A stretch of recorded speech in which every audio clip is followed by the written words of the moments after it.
This is Sean Hennen, writer of episode 718, Brothers. You're listening to the Blacklist Exposed on Golden Spiral Media.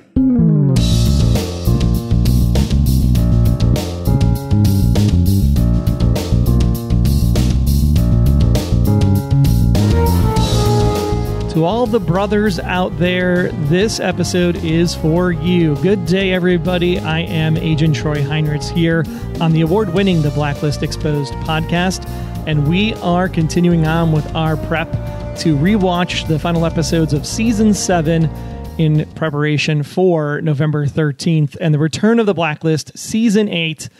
Oh my gosh, I can't believe it's almost here. Just 2 weeks away. That's right. So we are here this week to talk about Brothers.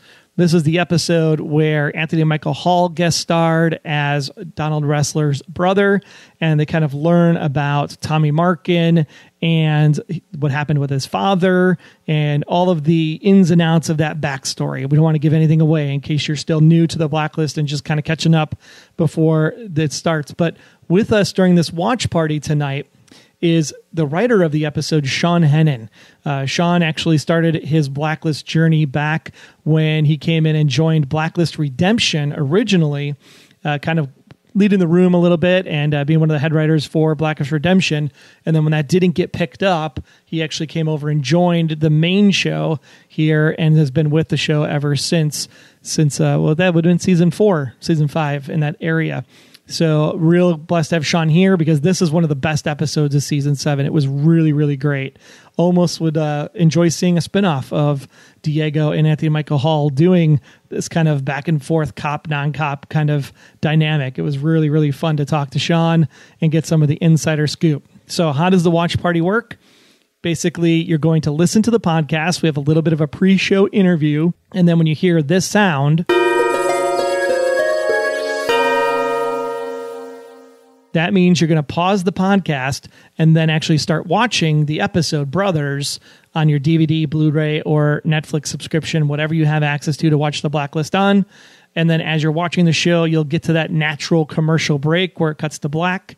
When you're at that point, you'll pause the show and come back to the podcast because Sean is going to have some insider scoop about that particular scene and the things that just happened. And then when you do that back and forth, as we finish up the show and we're all done, there'll be a little bit of post-show for you so they can get some more insider scoop from Sean and what kind of big things he sees coming in the Blacklist in the future. So I'm excited. This is a great episode. I know you're going to love it. Hopefully you'll love Sean in the interview. Again, November 13th at 8/7 Central, Blacklist returns. So sit back, relax, and enjoy Brothers one more time, or maybe the first time, with some insider scoop from Sean Hennen. We'll see you on the other side.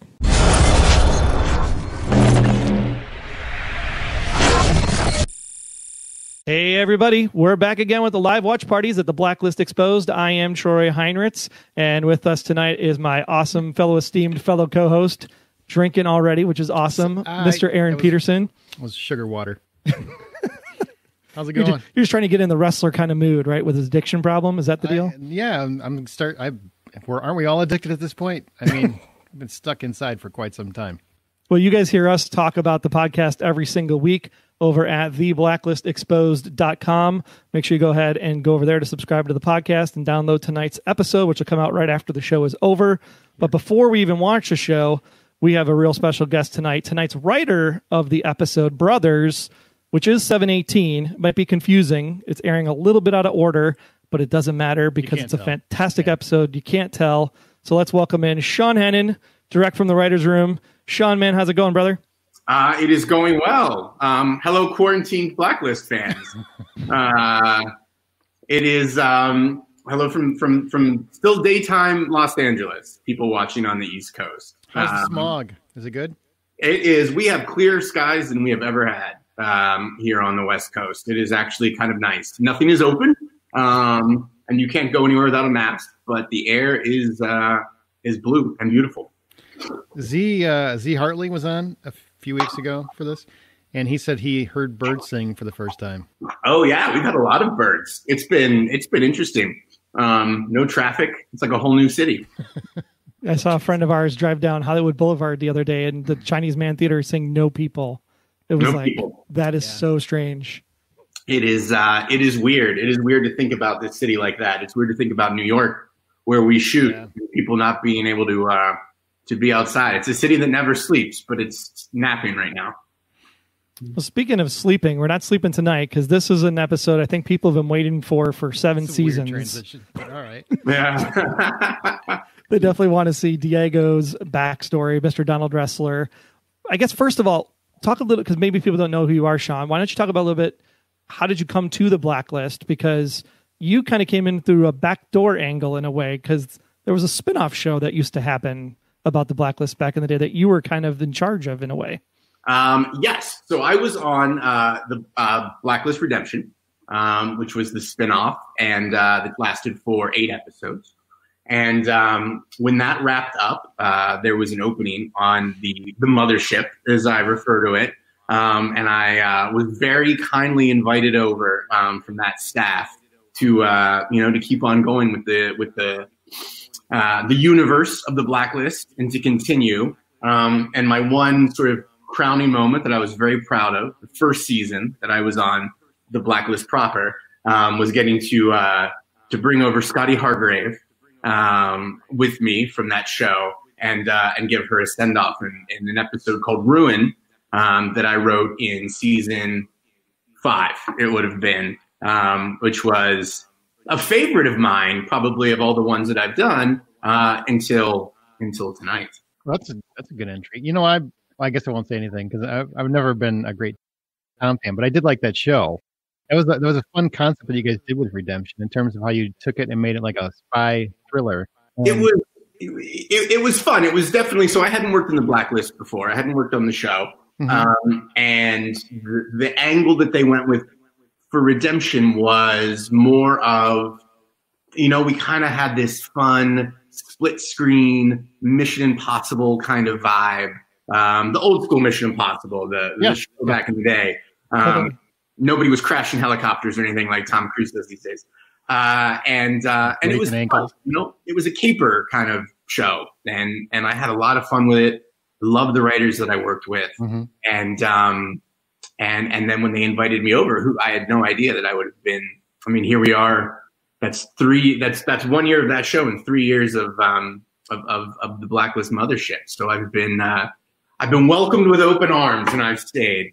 What's been the difference for you? Because as a writer, those are two completely different genres, really, which is kind of cool that they would bring in an original writer for Redemption because you don't want them too stuck in how Blacklist was done. So you get to come in Redemption, but then you do Blacklist, it's a completely different genre of sorts.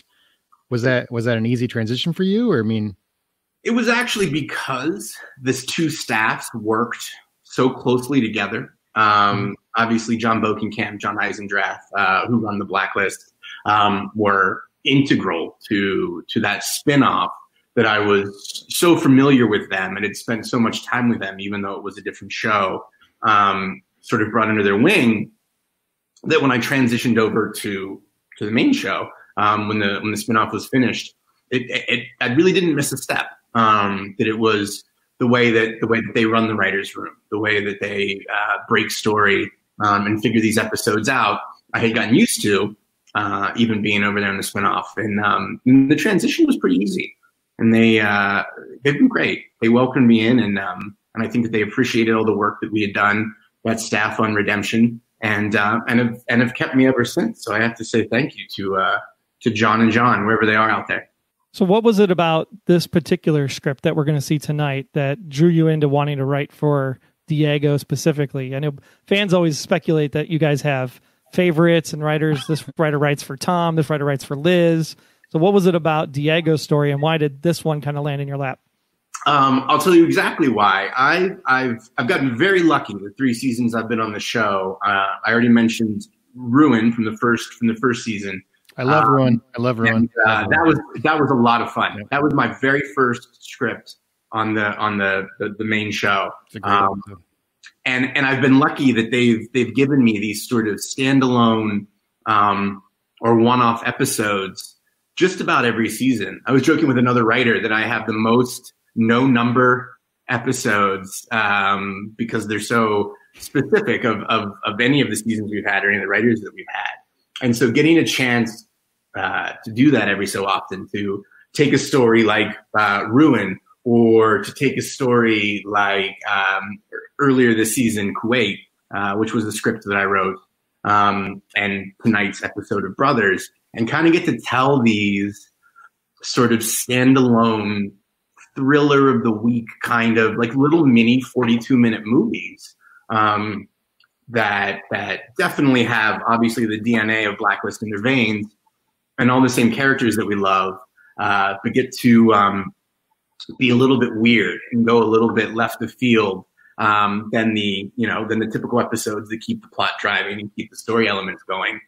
And when I knew that they were going to finally answer some of these questions about Wrestler, I was excited to hop on board. I didn't know the answers before, they invited me in and we started working on the episode and then sitting down to write the script. But it was a chance to do something different and have a little bit of fun and get to spend, almost a whole hour in Donald Wrestler's point of view. And then to meet this brother character who's only been sort of vaguely mentioned along the way, but really get to create that character. Not from scratch, but to get to kind of build that and then build their relationship was a lot of fun. I mean, was an exercise in the creative parts of my brain. But it felt unique and it felt special to get to do that. How'd you feel when you heard Anthony Michael Hall was going to play him? So full disclosure, Anthony came, I was either already deep into the writing or maybe had finished like the first draft of the script before, his name came down the pipeline from casting. I'm a huge Anthony Michael Hall fan through all the different decades. He's great. And he is great tonight, as everyone will see. And it really felt like perfect. I got to build the character of Robbie separate from knowing who the actor was, but when his name started getting mentioned, I got really excited. And then when we got him, it was a big deal in the office to know that he was going to come in and do his interpretation of this character, and also get to work with Diego and get to build that rapport and see what they did in this relationship that.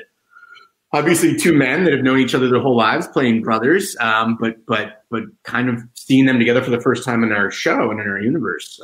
It's a lot of heavy lifting, and I think they knocked it out of the park. I really do. Yeah, we mentioned the spinoff specifically because Aaron and I, after watching it, we were like, you know what? We could actually watch this show, these two brothers do their own cop stuff. For as another spinoff, it was just amazing how they ended up working together. It hasn't aired yet, so be careful. But I mean, it's that good, right? We're in for a treat. What was really fun and part of figuring out what this episode is, and people are going to see for themselves, is that we got to have, it's the tone is a little bit specific to them.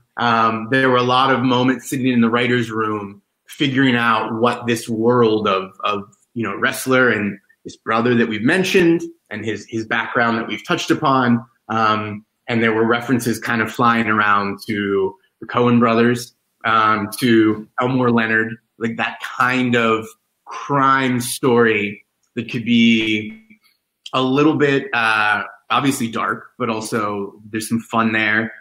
There's some sort of twists and turns, and getting to apply that inspiration to a story that, got to stand on its own 2 feet was a lot of fun. So this is one that writers always get asked, but when you have an actor like somebody who's basically revered in acting circles, what did he bring to your script that was unique that you hadn't really, or anything that he brought that you would say was a little bit different of a play than you expected? Anything?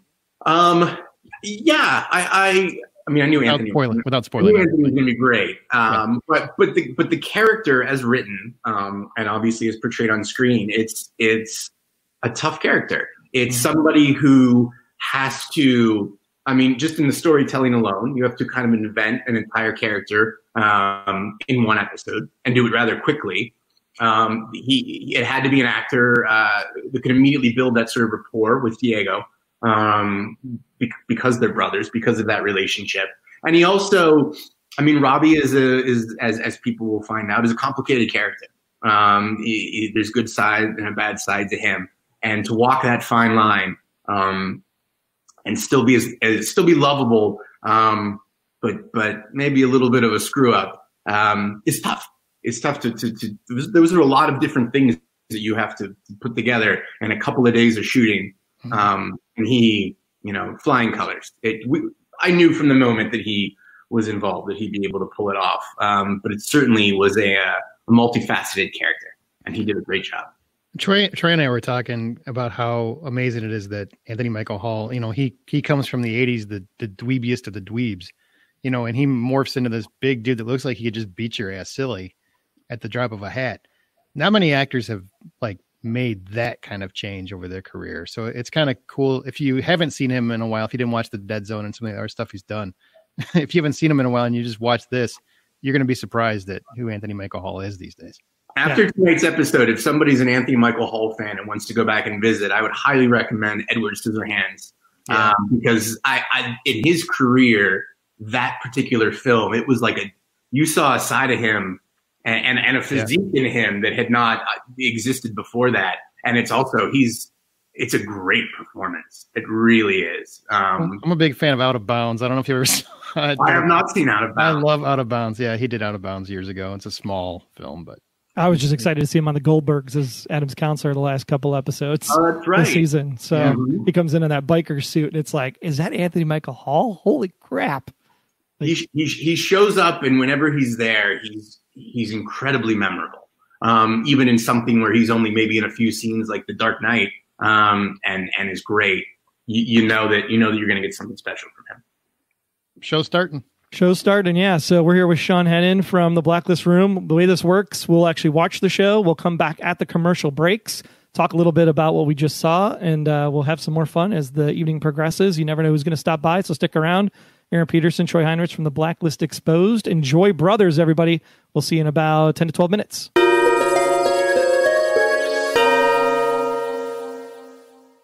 Black Hole Sun. That's such a great song. There goes the whole music budget. Yeah.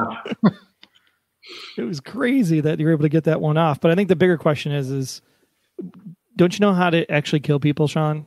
When you buy cleaning supplies and burying supplies, you have to go to multiple different stores so that the guy in the store is like, hey, are you burying a body? What are you doing with all that chlorine bleach? That's more scenes and screen time, though. They're in a bit of a time crunch, I have to work fast and loose on this one. I was kind of hoping he'd say it was a murder kit. That's what I was hoping. If anybody was familiar with them, it'd be somebody on Raymond Reddington's task force. Yeah, they know how to dispose of a body properly at this point. And I have to acknowledge that Troy was correct. People that listen to the podcast, which isn't out yet, it'll be out when this episode's over. But he and I debated. I swore that Markin shot him right at the end, but no, the perp shot him and he just let him die. My bad. I was wrong. Yeah, I was given a lot of free reign, and I mean everyone was involved in figuring this story out. But we did have a couple of things that have been peppered in along the seasons that we knew that we had to build to, and one of them was the idea that this crooked cop and how his father was killed, and sort of that little explanation. I off the top of my head cannot remember what season it was when Wrestler gives us that story. Maybe 3 or 4. He was talking to Hitchens, I think. Yeah. We know just enough of his backstory that we had some goalposts, some mile markers along the way that we knew that we could hit as it went along, and then everything else, we sort of got to have a lot of fun and build the best story we could, knowing that there are things that we've said and need to be make sure that you address everything. And Aaron and I do the Westworld podcast, the fans know, and there's a lot of times where in Westworld there's things in the background that add to the enhancement of the show. The Easter eggs. So what are you in? Let's talk about the bedroom scene. He comes in, he's got license plates on the wall, he's got all this stuff. How much of that is you saying, hey, take a notice of this, versus the set decorator people taking your words and just doing with it what they want to do with it? How much of that is written in by the writers? I mean, there was definitely I'm trying to remember the exact words that were on the page. I mean, our set decorator, set deck does a great job in building these things out.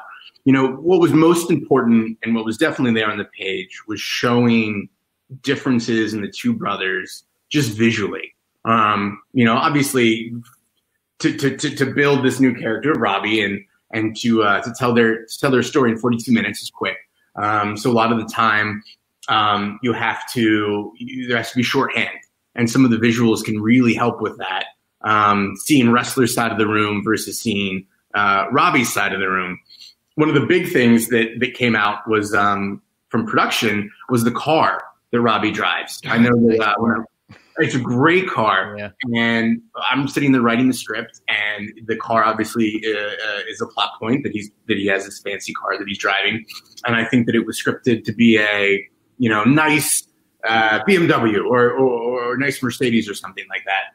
And then Props comes back, and they were looking at some cars, and they said, "Wait a minute, can we show you a photo of this vintage car we found? What if instead this guy who's supposedly doing fairly well for himself really put back together this gorgeous muscle car instead of buying something brand new?" And that was the perfect example of, I hadn't thought of that, and that hadn't occurred to me on the page or when it was written. And that was our super talented crew knowing where to fill in those gaps, even when the writers don't.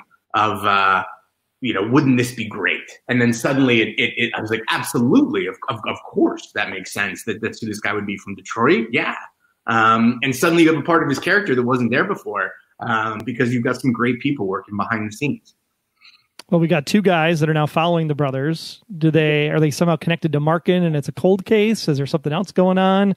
How does Red get involved in this? I guess we're going to have to wait and see. We'll be back in about 7 to 8 minutes to talk about Act 2. Take care, everybody. Stay tuned.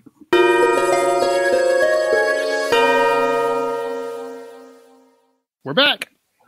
One nasty skeleton there that they're digging up, conveniently placed on a rug. Conveniently, we had to do some research. The idea of exactly how much would remain after all those years. One of the joys of being a television writer, and especially in work on the Blacklist, is getting to Google things that will probably get me arrested someday. Yeah, sounds like fun. Proper body disposal and questions like how long does it take a corpse to completely decompose are things cemented somewhere in an NSA tap of my computer. I'm afraid I'm innocent. I swear. Was it like 25 years, 30 years? What is the time frame? The idea was 25 years, and so. Actually, it helps us in terms of there wouldn't really be any gooey bits left, and just some of the good old skeletal remains of dear old departed Tommy Markin. Yes. Yeah. Well, thankfully, he's in that rug, and that's a good carrying device. It's a good mechanism. I'm glad that was handy. That works out great. And it's there were a lot of jokes as we were putting this together about the idea of having skeletons buried in your closet. And if you're Donald Wrestler, you legitimately have skeletons buried somewhere. There was just the idea of really going for it, that these are the skeletons in his past. And for some people, sometimes it's an actual skeleton. You just got to go buy a shovel. Hey, I got to ask a question. I was kind of curious about this because whenever you have these standalone episodes, you have a lot of the cast is kind of sidelined for the week. Are they bothered by that? I mean, are they like, oh, I'm not part of this episode? What the heck? Or are they actually, it's just fun that they know they each get a turn kind of at some point? Everybody's had the really good standalone episode. Mm-hmm. I got lucky this year to be able to do one for both Wrestler and one for Cooper that he had earlier. And it is helpful. It's helpful for, James Spader gives every scene of every episode his all. And for him to, not only in front of the camera, but also how heavily involved he is behind the scenes, for him to get a week off, a well-deserved you're so off. Yeah. Dear old Red deserves a little bit of a break because it ain't easy 10 months out of the year having to play Raymond Reddington. And then some of our secondary characters and Diego's just so great. And to give him, a full hour to shine, and to let him do what he does best was important, and also just a lot of fun. And overdue too, I would say. Yeah. Tommy Merkin's been around for a while, so we've been wanting this backstory for some time. That's the nice thing about as we sort of as we get up here in the seasons and we start to tie off these loose ends, we get to do fun stuff. I mean, this year's been great in terms of what was the Kuwait story for Harold Cooper. Who is Detective Markin, and who is this brother back in Detroit that Wrestler had? And, the dedicated fans that have been holding on to those questions all along, their patience is rewarded because finally we get to go ahead and, check off these boxes along the way, and give satisfying answers, hopefully satisfying answers. Which hopefully then ties into their character and how it relates to how they're working with Red in the present. And then it rounds out that entire story of maybe not everybody is as great as we all think they are initially when we meet them, and everybody's got things that they've done in their past. Yeah. I mean, even our best characters who we thought were most spotless, especially Donald Wrestler and Harold Cooper, have some things that they're, that they need to make up for, and they need to pay their penance for. And so that's why these episodes, these standalones get to be so great. And hopefully well appreciated, from the fans, that we get to lean in and fill in those gaps. Well, we got Donnie and Robbie working to figure out what's going to happen next with this body. We know it gets buried, but what really is going on? We'll have to find out in the next act. Stay tuned, everybody, with Sean Hennen from @Blacklist on Twitter and the Blacklist Exposed podcast here. We'll see you back in about 6 to 7.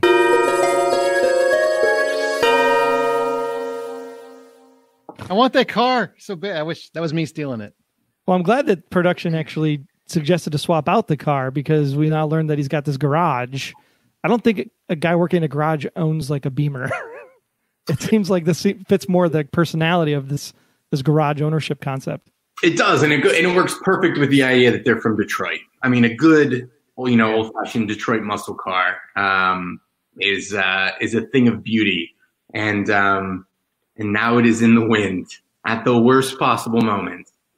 We had a lot of fun with that. I mentioned earlier some of the inspirations, what we're talking about.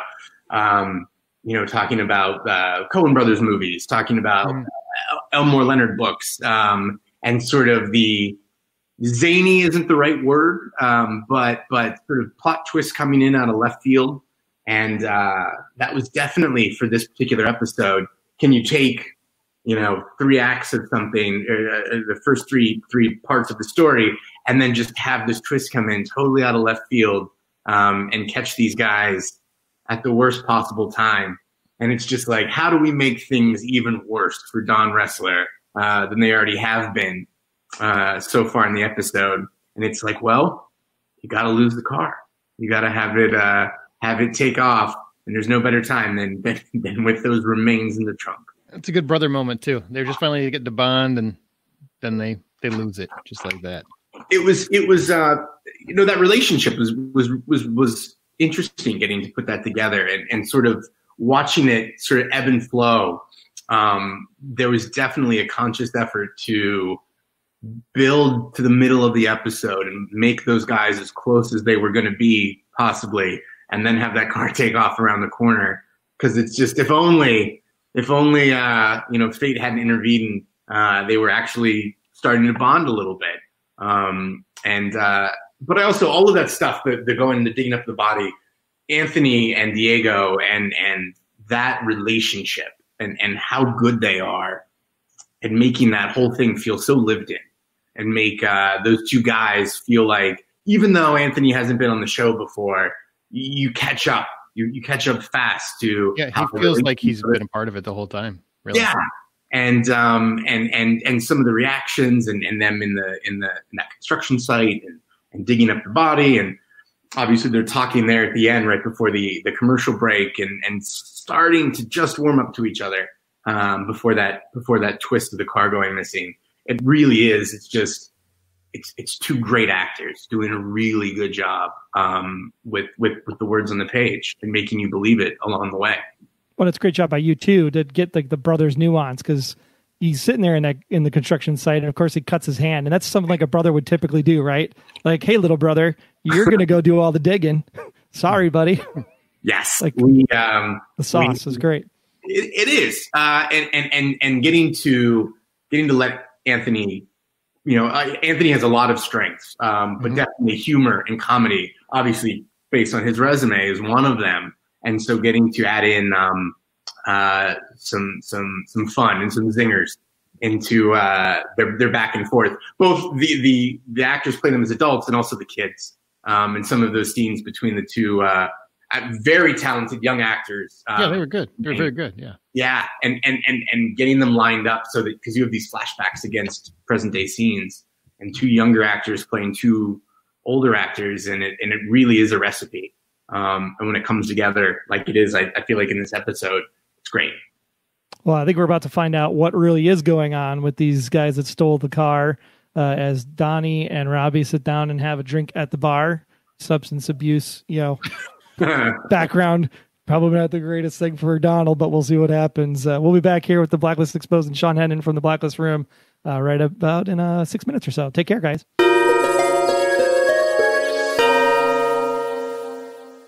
And powerful stuff in that scene there, as you get the big reveal that Don didn't kill Tommy Markin. His brother did. What?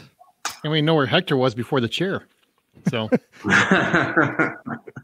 I got to say, best moment, biggest surprise in the making of this episode, me finding out we're going to get Anthony Michael Hall. Second happiest moment, finding out that we were going to get Mark Margolis.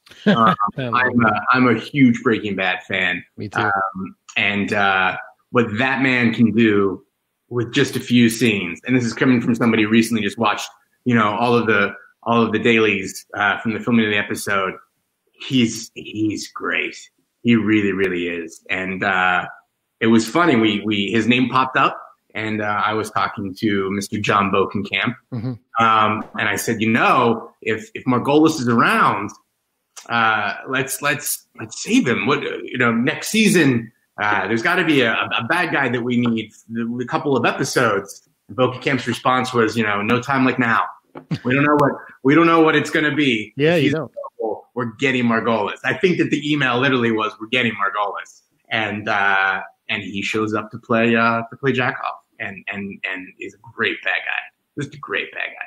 I started screaming "ding ding" as soon as the other like "ding ding, ding ding." Totally.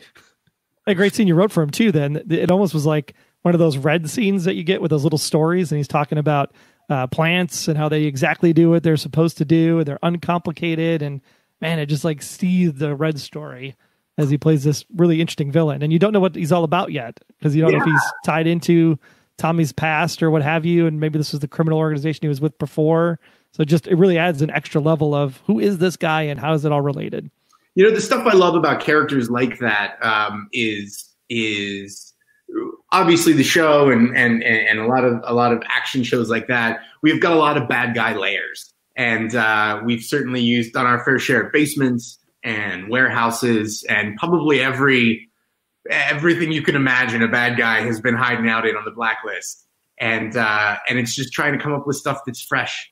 And this guy working out of a greenhouse somewhere with his plants and his flowers, it adds something. It gives it a specificity, and it gives, a great actor like Mark Margolis a chance to, have some props and some things to play around with. And I think it infuses the character. It definitely infuses the actors, because it feels different than maybe some of the spaces that we've seen when some of our bad guys have hung out at. And he's great. And I think it really, really works the whole way through. And you like the subtext of the scene too, when they're standing there by the dumpsters and he's giving them I actually did this to protect you and to make you who you became today. I mean, all of that just soothes Red and Liz and their relationship, and how much he's had to sacrifice for her in order to keep her safe and make her the person she is today. Mm-hmm. So you get that tie-in, like there's almost like a bond, forming in this dialogue between the two characters and the two different pairs. And the idea of what the character of Robbie did to protect his brother and sort of, again, to something that we were talking about earlier, the ebb and flow of a brother's relationship. And I mean, in the present day and in the past, and trying to kind of link those flashbacks up with what's happening in the story, everything kind of building to this moment and this reveal. And what an emotional scene for that actor and who's playing young Robbie. And it's great, and it really, really works. I think that your sympathies are sometimes with Robbie, sometimes not, and your heart breaks for him when you realize what he had to do and how it made him the person that he is. And I think that it gets the audience on his side, and it gets Wrestler on his side. There's a lot of fun with how the rest of the episode resolves itself, but that moment is that's a gut punch of an emotional scene, and I think it works. I think it works really well. And I think all the fans are now like enraged. They're like, "Don't turn yourself in, Wrestler. There's Red. Red's got to give up." So I think we should probably get back to the show and see what happens next. Again, Sean Hennen from the Blacklist Room and us here at the Blacklist Exposed. We'll see you in about 6 to 8 minutes. Hold on tight, everybody. It's going to get good.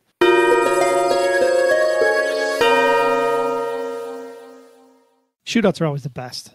And that shot that Liz has, Liz just like, "Hey, you," and then boom, just... Yeah, that only comes from training from One Red Reddington to be able to pick off a guy that close to your target you're trying to save, or FBI, has she saved Troy, him? or the FBI. I mean, they actually have she never finished Quantico though. Remember? You've got a Red Reddington obsession. So, Sean, I got to ask you, when you were plotting this thing out, were you intentionally trying to make it so both brothers were actually culpable in the murder? Yes, it's the idea being that, you know, both of them have carried the weight of this, and that it's affected both of them in very different ways. I mean, specifically, if you follow along with the episode, you see that they were polar opposites of how they are as adults when they were kids. And so the idea that both of them had a hand in this, you know, Wrestler knowing a little bit less than Robbie does about what exactly went down that night, but how they started in one way, and as they got older, they hit one event and then continued on different paths, that the golden boy grows up to be the you know, ne'er-do-well screw up, and Wrestler becomes the Wrestler that we know. And so having them each have a hand in it was definitely sort of the middle point of that axis was super important, so that they then have to have each other's back as adults for the second half of the episode. It's just helpful that Donald Wrestler has a few FBI agents on speed dial that he can call in a pinch.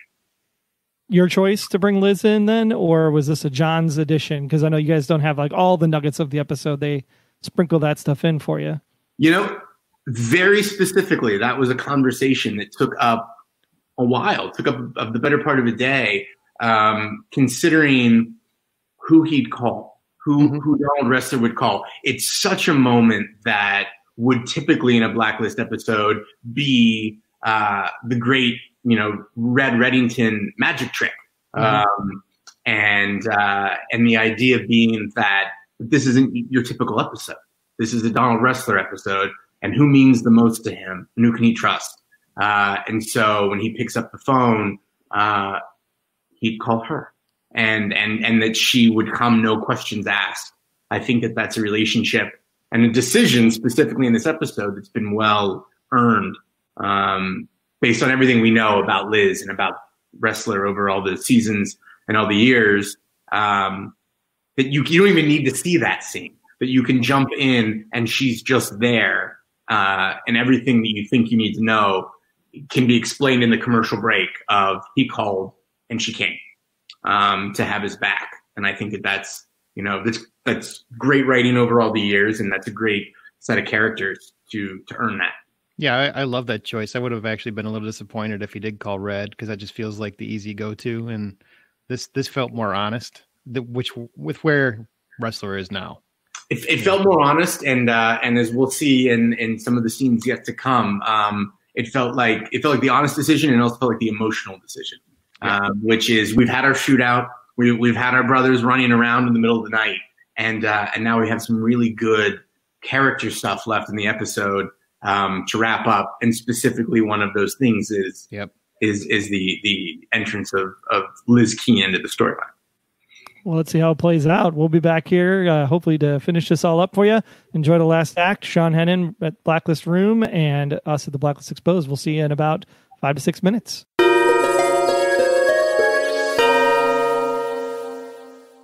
Man, such a great sequence. I love that end scene, man. I love that end scene. Oh, Megan just crushed it. Yeah. Once we had all that together and I saw it for the first time, the idea that we put Liz in the second half of the episode and allowed it to build to that scene. Those two things, I think it's great just as a fan. And I'm a big, I want to know what happens next. But it also feels really organic to, I mean, obviously things that have been building for the entire length of the show, but also in recent seasons, and that trust that's built between them. You know, there's going to be big things coming in terms of the universe of the show, and Liz is, you know, just might need some allies out there, and is that what we're calling it? Is that what we're calling it?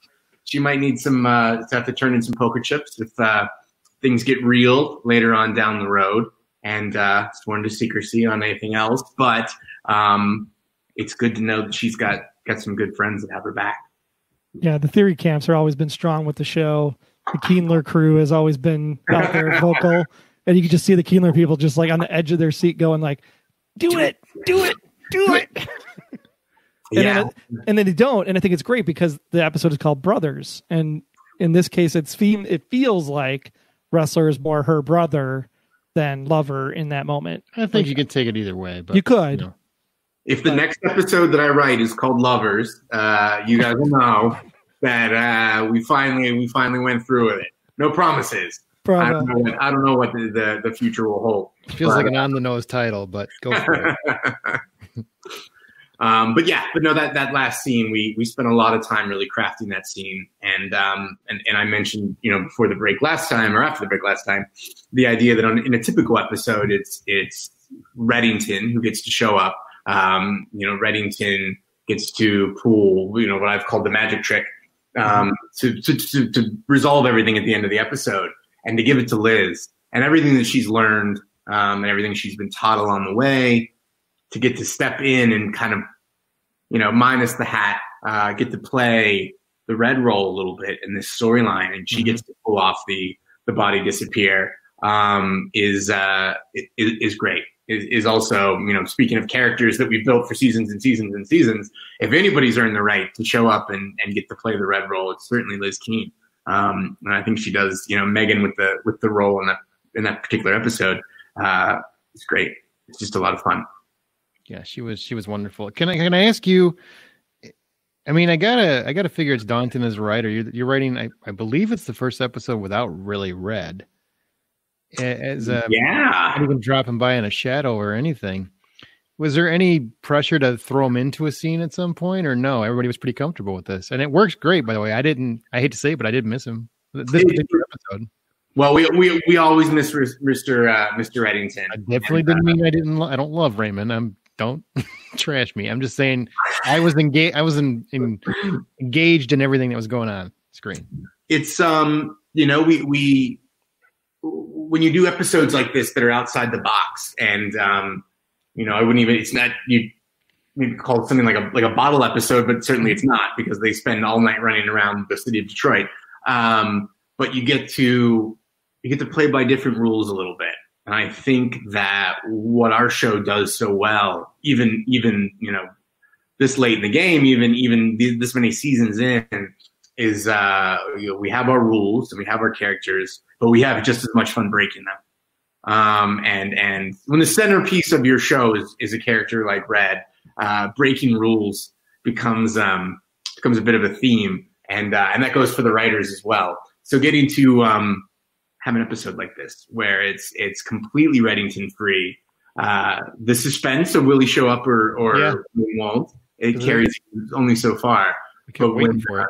Yeah, but when viewers, and audiences and fans see how everything plays out, and especially that last scene, that I think leans into something that I know for a fact that fans have been sort of wondering about for a while.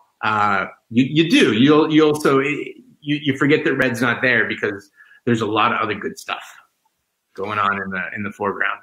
Was Diego pretty thrilled? Because I know this is a backstory that was talked about many, many years ago, and I know he's been waiting kind of for that story, just in interviews and stuff he's done, that he's been waiting for that backstory to come through. Was he pretty happy with this idea and how it all worked out? He was.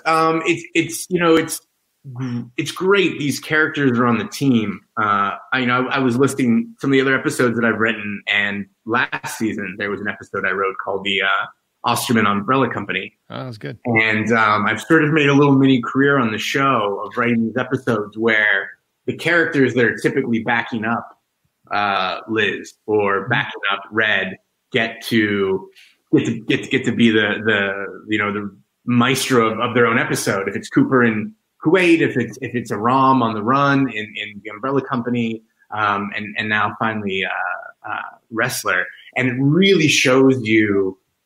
I mean, we're blessed with a great cast. Mm-hmm. And if any single one of those characters from our task force can step up and take over a whole episode, and you don't feel like you've missed a step, not even for a minute, you feel really, really grateful and fortunate that we have the characters that we do. We have the actors playing the characters that we do.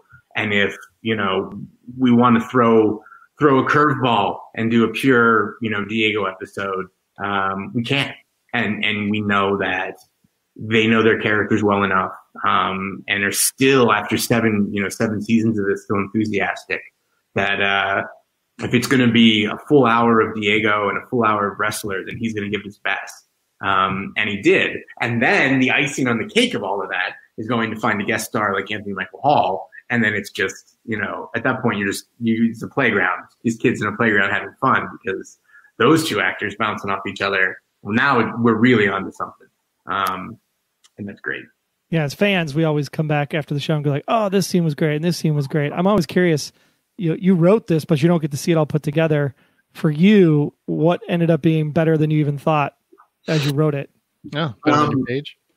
As much as I love Diego and as much as I love Anthony, and the names of the two young actors escape me at the moment as we're live. But those flashbacks and how we piece those together in terms of a younger Wrestler and younger Robbie really just exceeded my expectations, because there's so much happening with these characters in the present day and all of the things that are going on, and you bring out a great bad guy like Mark Margolis, and you forget about how much heavy lifting is getting done in these flashbacks. Sometimes flashbacks that are happening right up against present day scenes, because of how the episode's structured. And that during that last piece there of the episode, the church scene, and just the emotion that you're getting out of these younger actors to support the emotion that you get out of the familiar faces is great. And I just thought that those guys did such a fantastic job, and really just it makes the episode. It's kind of the other half. And then you also get to have fun because you get to do stuff set in the 90s. So you get to have big cell phones and black hole sun needle drops that are fun for everybody. I'm an 80s and 90s kid, so getting to go back and talk to props about like, well, how big do the cell phones have to be? What year was it again? Is just a walk in the park. It's a lot of fun. Did you have that song picked, or did they pick it? Black Hole Sun.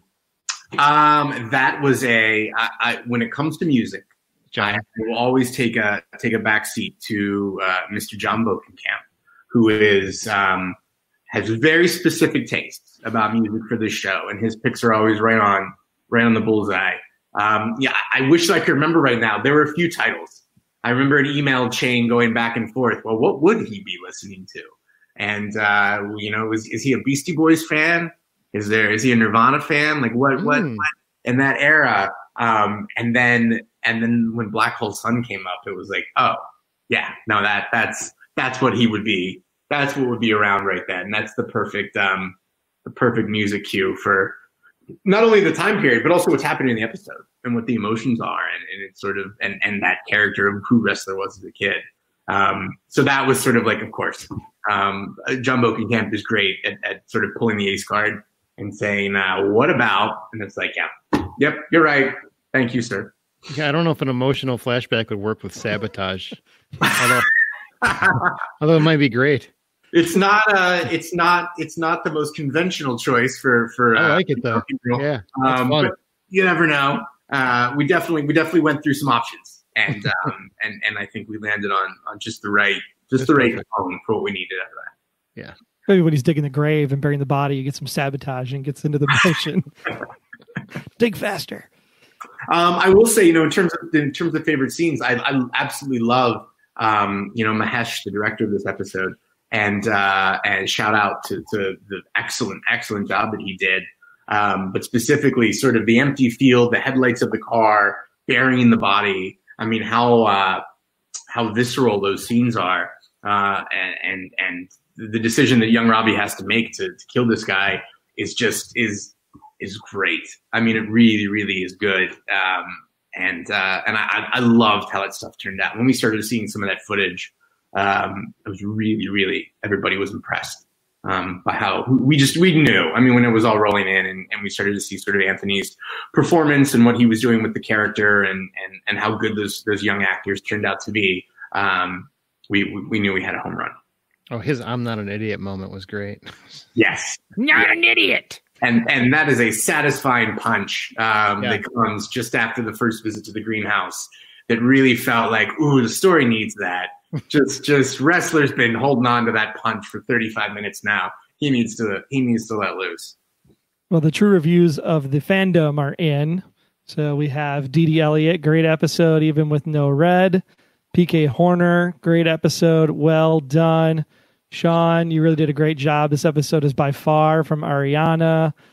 People love the ending convo with Liz, right? One of the best speeches ever by Megan. I mean, just real good praise for this episode all around. And I think this is my favorite because you gotta have some conspiracy theorists out there somewhere. And they're like, maybe that suitcase from Tandy Farms is really Tommy Markin.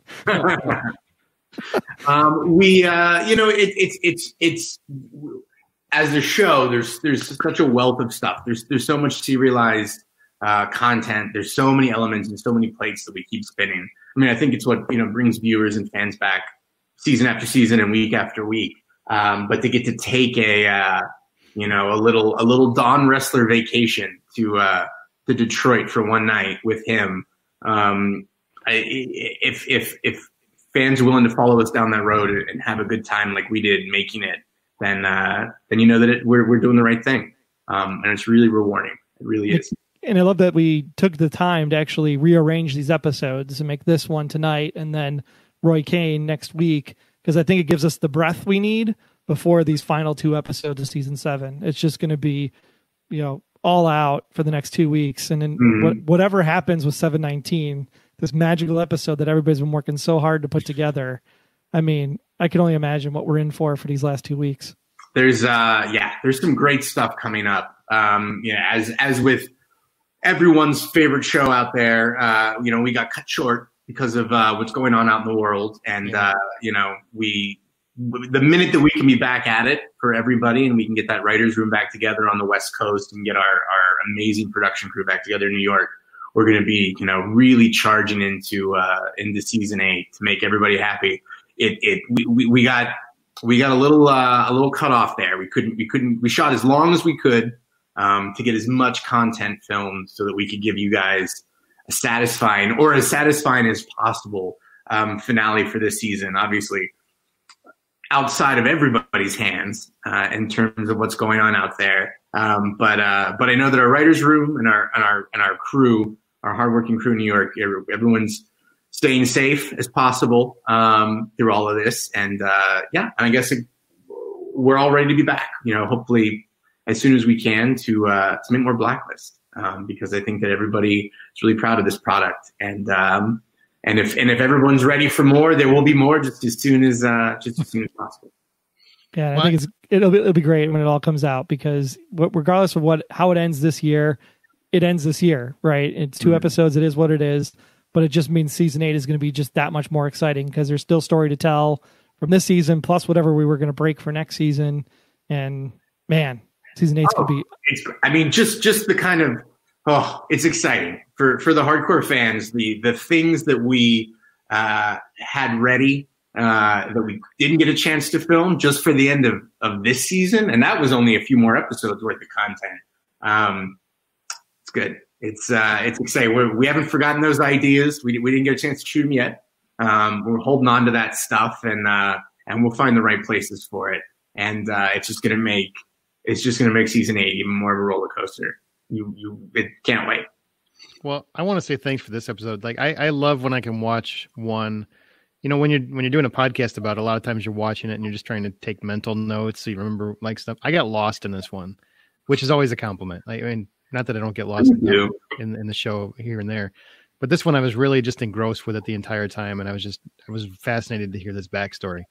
This was a great one. It really felt special, and hopefully for all those big wrestler fans out there, we did them, we did them solid and a good service to finally get to fill this piece of the ever expanding puzzle in. But it was a long time coming, and I think that it's an extremely satisfying answer to a long running Blacklist mystery, and hopefully made everybody happy and also entertaining.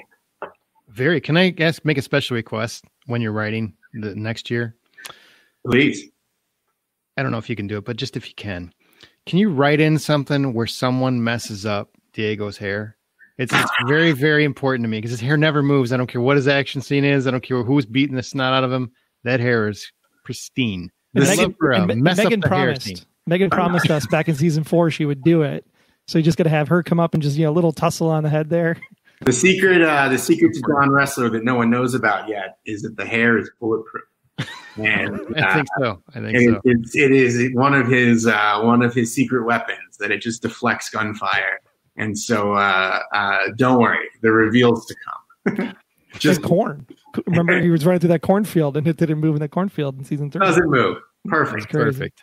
Yeah. Well, Sean, this has been great. Thanks so much for taking the time out to do this. I know you guys have busy schedules. You guys are all working together hard to finish 719 for the fans, and just super glad that you're on the mothership. Hopefully we can get the Robbie Donnie spinoff going. I'd love it. I'd be ready to go. Just spend more time with Anthony Michael Hall. No, it was. Thank you guys for having me. This was great. I love being able to talk about this one. It really, really is. It's a great fun episode. And yeah, for everybody out there listening, and we got 2 more great episodes coming up. Please enjoy. And Blacklist will return. Just as soon as we can get back to it. Keep making more stuff for you guys. And we'll cross our fingers we can get you the season premiere next year as well. Yes. That would be great. I'd be excited. Knock on wood. Here in LA. Well, hair. That's the only thing it's literally all I care about. I don't really care about Red's mystery anymore. I want wrestler's hair messed up. It's in the cold open for the season premiere. Right? Donald's hair blows in wind. We pan out. The season of the dew. So good. All right. Well, thanks everybody for watching tonight. Remember, you can follow Sean and everybody at Blacklist Room on Twitter. You can follow Aaron at Aaron Smirks. I'm at Troy Heinritz. And of course, we are The Blacklist Exposed. That's at The Blacklist GSM. Head on over to theblacklistexposed.com. Podcast already is up and running, and you'll be good to go. Thanks so much, everybody, for being here. And hopefully we can see you next week for Roy Kane. If not, we will definitely be back with Mr. Bokenkamp for the finale. So make sure you stay here, subscribed on YouTube, subscribe, ring the bell, all the fun stuff, and we'll see you next week.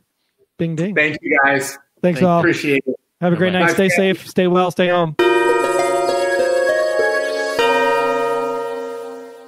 Such a good episode. I really hope they make the Anthony Michael Hall, Diego Kalttenhoff spinoff because I would love to see these two guys keep doing this dynamic. It was so good, and so good of Sean to come by during the pandemic to give us that insider scoop on this particular episode that he wrote. And what a twist. Oh my gosh. You would think that Diego would have called Reddington, but he calls Liz. What does that mean? Liz is getting kind of dark. And I think that's going to play out in our final watch party that airs next week when we talk about that animated season finale. Sit tight because we got some real fun guests coming for you next week. And again, be ready for November 13th, the return of the Blacklist Season 8, 8 Eastern Pacific, 7 Central. Don't miss it. It's going to be amazing. We can't wait. So 2 weeks to go. It's going to be so fun. So fun.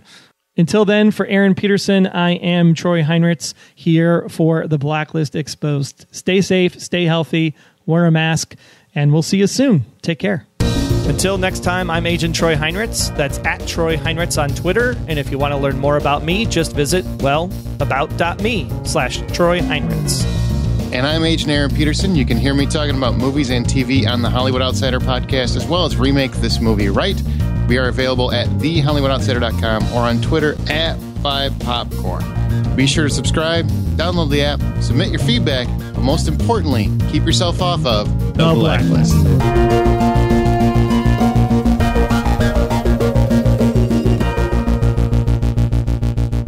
The Blacklist Exposed is a Golden Spiral Media production. Find more of our great podcasts at goldenspiralmedia.com/podcasts.